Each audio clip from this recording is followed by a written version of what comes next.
highest contribution or the yes, especially the budget is being swallowed, not the consumed by the agriculture people, you know very well, because they show some of the research. And our veterinarians, like many of you are graduate, master degree, etc., you cannot conduct the research because of your own workload. That's also making lot of hindrance. Tail and ear necrosis, of course, nobody is bothered because it's an appendage, tail and ear, except the people in the northern part of Karnataka.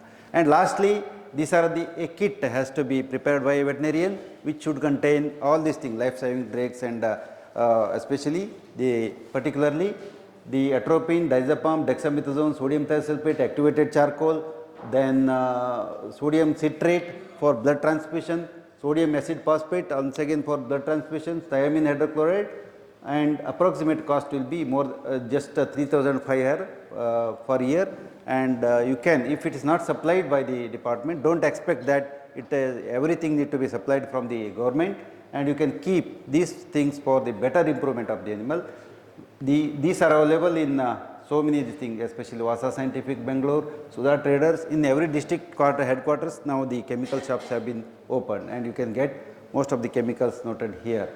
The potassium acetate, sodium citrate, all these things are available with very low cost also. So, if any questions, you can see I have taken 15 minutes extra, and yeah.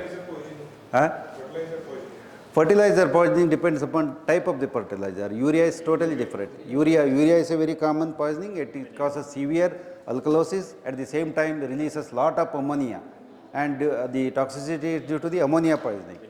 Yeah, vinegar or any other sour substance. We have to make the rumen pH to the alkaline to acidic or neutral. That's always better, or else immediately they die.